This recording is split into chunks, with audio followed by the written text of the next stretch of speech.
नमस्कार, बेलुका 7:30 बजेको नेपाल लाइभ समाचारमा स्वागत छ। म पुष्पा केसी। सुरुमा प्रमुख समाचार शीर्षकहरू।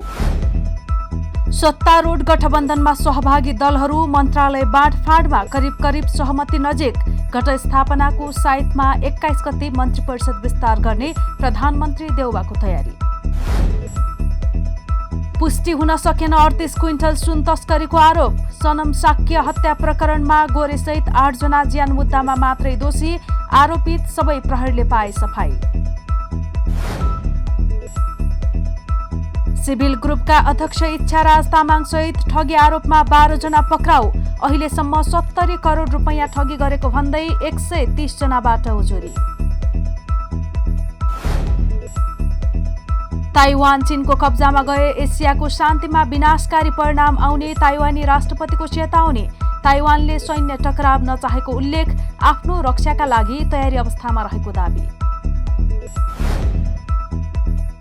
र Kathmandu Kings 11 Everest premier league T20 क्रिकेटको प्लेअफमा प्रवेश। आजको खेलमा निर्भर ललितपुर प्याट्रियट्सको प्लेअफ पुग्ने सम्भावना सकियो। सामान राम्रो छ, ढुक्क हुनुहोस्। थाहा छ त्यसैले त यही लिन आएको। गुणस्तरीय प्लम्बिङको भरपर्दो नाम मार्बल। अब समाचार विस्तारमा।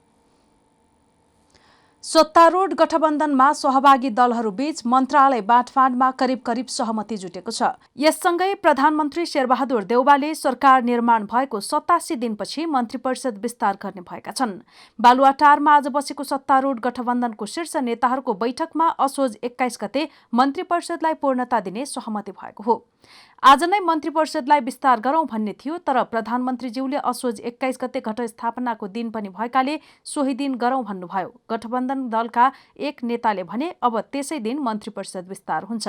नेकपा एकीकृत समाजवादीका केन्द्रीय सदस्य एवं सांसद मेटमणि चौधरीले पनि असोज 21 गते नै मन्त्री परिषद विस्तार गर्ने सहमति भएको नेपाल लाइभलाई जानकारी दिए। उनले सोही दिन नियुक्त हुने मन्त्रीहरूको शपथ हुने बताए। चौधरी पनि एकीकृत समाजवादीको तर्फबाट मन्त्री हुन लागेका छन्। सर्वोच्च अदालतले संसद पुनर्स्थापना हुने फैसला सहित जारी गरेको परमादेशपछि असार 29 गते कांग्रेस सभापति शेरबहादुर देउवा प्रधानमन्त्री नियुक्त भएका थिए। उनले सोही दिन आफ्नो पार्टीका बालकृष्ण खाँडलाई गृह र ज्ञानेन्द्र बहादुर कार्कीलाई कानून न्याय तथा संसदीय मामिला मन्त्री नियुक्त गरेका थिए। यस्तै अर्थमा माओवादी केन्द्रका जनार्दन शर्मा र पम्फा भुसाललाई ऊर्जा जलस्रोत तथा सिंचाई मन्त्री नियुक्त गरेका थिए। त्यसपछि देउवाले कांग्रेसबाटै उमेश श्रेष्ठलाई स्वास्थ्य तथा जनसङ्ख्या राज्य मन्त्री र नारायण खड्कालाई परराष्ट्र मन्त्री नियुक्त गरेका थिए। प्रतिनिधि सभाको मंगलबारको बैठक करिब 7 मिनेट बसेर स्थगित भएको छ। अर्को बैठक असोज 22 गतेका लागि तोकिएको छ। नेकपा एमालेका सांसदहरूले मंगलबारको प्रतिनिधि सभा बैठक पनि अवरोध गरे। सभामुख अग्निप्रसाद सापकोटाले सदनको कार्यवाही सुरु भएको घोषणा गर्न साथ एमाले सांसदहरू वेल घेराउ गर्न अघि बढेका थिए। सभामुख सापकोटाले भने सभा नियमित प्रक्रियामा प्रवेश गरेर आफ्नो कुरा अनुरोध गरेका थिए। उनले नियमित अवरोध गरिरहँदा संसदप्रति वितृष्णा बढ्न सक्नेमा सचेत गराएका थिए।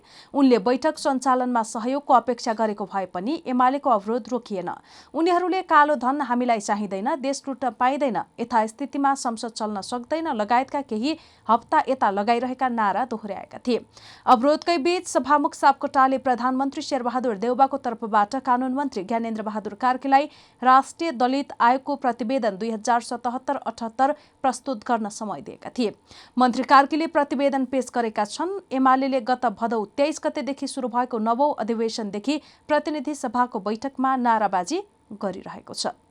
33.5 किलो सहितको 3800 किलो सुन तस्करीको मुद्दाका सबै अभियुक्तले सफाई पाएका छन्। मोरङ जिल्ला अदालतले मुख्य भनिएका गोरी भनिने चुडामणि उप्रेती सहित विरुद्ध लगाइएको सुन तस्करीको अभियोग पुष्टि हुने आधार नदेखेको भन्दै सबैले सफाई पाउने फैसला सुनाएको हो। सुन तस्करी तथा मोरङका सनम साक्य हत्या प्रकरणमा कर्तव्य ज्यान र अपहरण तथा शरीर बन्धकको अभियोग लागेका 8 जना मात्रै दोषी ठहर भएका थिए, जसमध्ये गोरे सहित 6 जनाले कर्तव्य ज्यान मुद्दामा जन्मकैदको सजाय पाएका छन्। अदालतले गोरे विरुद्ध अपहरण तथा शरीर बन्धकको अभियोग पनि पुष्टि हुने ठहर गरेको छ। गोरे सहित मोहन काफ्ले, टेकराज मल्ल, लाक्पा शेर्पा, नरेन्द्र कार्की र भोजराज भण्डारीलाई जन्मकैदको सजाय तोकिएको छ। यस्तै राजन कुमारलाई 3 वर्ष र मदन प्रसाद घिमिरेलाई 6 महिना कैद सजाय तोकिएको छ। आपराधिक समूह नै स्थापना गरेर सुन तस्करी गरेको देखिएको भन्दै गृह मन्त्रालयले सहसचिवको नेतृत्वमा समिति गठन गरेर विस्तृत छानबिन गरेको थियो। छानबिनका क्रममा प्रहरीका उच्च अधिकारीदेखि प्रभावशाली व्यापारीहरूको समेत सुन तस्करीमा संलग्नता रहेको खुलेको दावी गरिएको थियो। संगठित आपराधिक समूह स्थापना गरी 2015 जुलाईदेखि 2016 अगस्तसम्म 17 अर्ब 1,80,71,473 रुपैयाँ बराबरको 37,79,563 ग्राम बराबरको सुन तस्करी भएको भन्दै प्रतिवेदन बुझाएको थियो।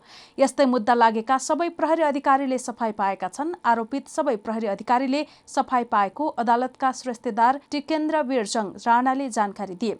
सुन तस्करी प्रकरणमा बहालवाला सहित पूर्व प्रहरी अधिकारी विरुद्ध समेत मुद्दा लगाइएको थियो। यातायात व्यवस्था विभागले केही समय पहिले सवारी चालक अनुमति पत्रको प्रयोगात्मक परीक्षामा 70% ल्याउनेलाई उत्तीर्ण गरिने गरी परीक्षा सम्बन्धी कार्यविधि जारी गरेको थियो। प्रदेश कार्यालयले भने 100% नै ल्याउनेलाई मात्रै सो परीक्षामा उत्तीर्ण गराइरहेको छ। संघीय ऐनमा 5-5 वर्षमा चालक अनुमति पत्र नवीकरणको व्यवस्था छ। बागमती प्रदेश सरकारले बनाएको ऐनमा भने 10-10 वर्षमा नवीकरण गर्ने व्यवस्था छ। यसैगरी विदेशमा बनाइएका स्मार्ट चालक अनुमति पत्रका आधारमा नेपाली चालक अनुमति पत्र दिइने व्यवस्था संघीय ऐनमा छ। सवारी तथा यातायात व्यवस्था ऐन 2049 मा नेपालीकरणको व्यवस्था भए पनि प्रदेश अन्तर्गतका यातायात व्यवस्था कार्यालयले सोझै अनुमति पत्र दिन मानेका छैनन्। प्रयोगात्मक परीक्षा पास गरेपछि मात्रै अनुमति पत्र दिन सकिने कार्यालयले जनाउँदै आएका छन्।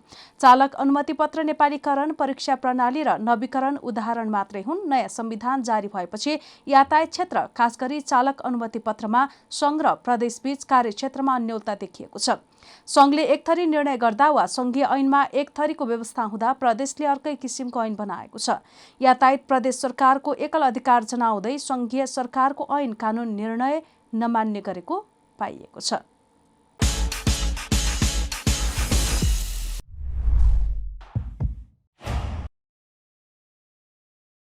सिभिल ग्रुपका अध्यक्ष इच्छाराज तामाङ सहित ठगी आरोपमा प्रहरीले 12 जनालाई पक्राउ गरेको छ। विभिन्न पीडितहरूको उजुरीका आधारमा प्रहरीको केन्द्रीय अनुसन्धान ब्युरोले इच्छाराज सहित 12 जनालाई पक्राउ गरेको हो। सीआईबी स्रोतका अनुसार पक्राउ पर्नेहरूमा सिभिल सेभिङ एन्ड क्रेडिट सहकारी संस्थाका तत्कालीन अध्यक्ष इच्छाराज तामाङ, वर्तमान अध्यक्ष केशवलाल श्रेष्ठ, प्रबन्ध भगवान बहादुर सिंह, जुनियर अधिकृत शंकर प्रसाद पाठक, लेखा अधिकृत राकेश महर्जन, सहायक प्रबन्ध बुद्धराज तामाङ, जुनियर सहायक प्रबन्धक कौस्तुभ चेतन ढुङ्गाना, सिभिल होम्सका वरिष्ठ प्रबन्धक विजय विक्रम शाह, पूर्व लेखा समिति सदस्य Harihar Lamichhane, junior assistant manager Elina Tuladhar, junior assistant manager Mayonani Maharjan र असिस्टेन्ट सङ्गीत श्रेष्ठ छन्। उनीहरूलाई सोमबार उपत्यकाका विभिन्न ठाउँबाट पक्राउ गरिएको हो। पक्राउ परेका इच्छाराज सिभिल ब्याङ्क, सिभिल होम्स तथा सिभिल सहकारी लगायतका मुख्य सञ्चालक हुन्। सिभिल सहकारीका निक्षेपकर्ताले उनी विरुद्ध ठगीको उजुरी दिएका थिए। निक्षेपकर्ताहरूले उनी विरुद्ध 46 करोड रुपैयाँ भन्दा बढी ठगी गरेको आरोप लगाएका छन्। पक्राउ परेको विषय सार्वजनिक भएपछि उनीहरू विरुद्ध उजुरी दिनेको संख्या पनि बढेको सीआईबीले जनाएको छ। अहिलेसम्म 70 करोड रुपैयाँ ठगी गरेको भन्दै 130 जनाबाट उजुरी आइसकेको सीआईबीले जानकारी दिएको छ। तामाङ विरुद्ध विभिन्न व्यक्तिबाट ठगीको उजुरी परेकाले आवश्यक अनुसन्धानका लागि नियन्त्रणमा लिइएको सीआईबी प्रमुख डीआईजी धीरज प्रताप सिंहले बताए। इच्छाराज नेकपा एमालेका पूर्व सांसद समेत हुन्। हामी नेपाल लाइभ समाचारमा छौं। अब अन्तर्राष्ट्रिय समाचार।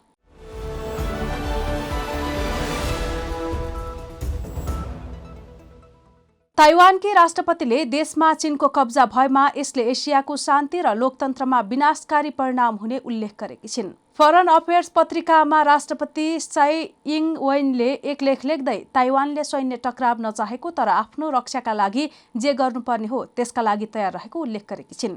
उनको यो लेख यस्तो बेलामा आएको छ जति बेला ताइवानमा चीनले दबाव बढाइरहेको छ। चीनले यस द्वीपलाई आफ्नो हिस्सा मान्छ। पछिल्लो 4 दिनमा करिब 150 चिनिया फाइटर जेटले ताइवानको वायु क्षेत्रमा उडान भरिसकेको छ। यसले यो क्षेत्रका अन्य देश पनि चिन्तित रहेको बीबीसीले जनाएको छ। टोकियोमा एक पत्रकार सम्मेलनमा जापानका विदेश मन्त्री तोशिमित्सु मोतेगीले विवाद कूटनीतिका माध्यमबाट मिल्ने जापानले आशा गरेको जनाएका छन्। आफूहरूले चीन र ताइवान बीचको तनावलाई कडा नजर राखिरहेको र कुराकानीको माध्यमबाट शान्तिपूर्ण रूपमा समस्या समाधान गर्न सकिने उनले बताए। तर चीनले भने यस क्षेत्रमा अमेरिका र उसका सहयोगीको युद्धपोतको उपस्थिति बढ्दो तनावका लागि जिम्मेवार भएको आरोप लगाउँदै आएको छ। नेपाल लाइभ समाचारमा अब खेल समाचार।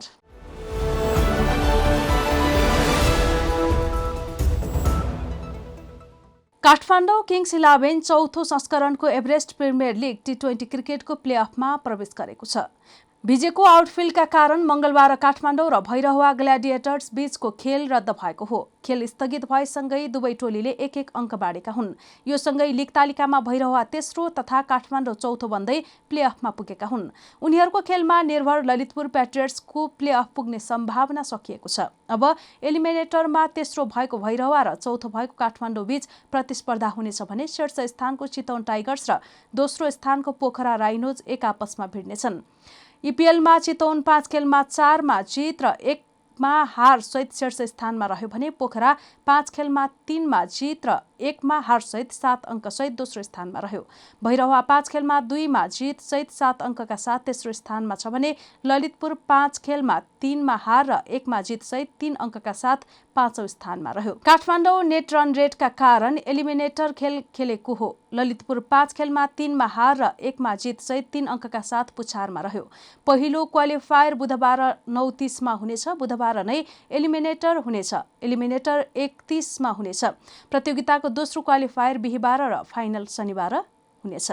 सामान राम्रो छ, ढुक्क हुनुहोस्। थाहा छ त्यसैले त यही लिन आएको। गुणस्तरीय प्लम्बिङको भरपर्दो नाम मार्बल।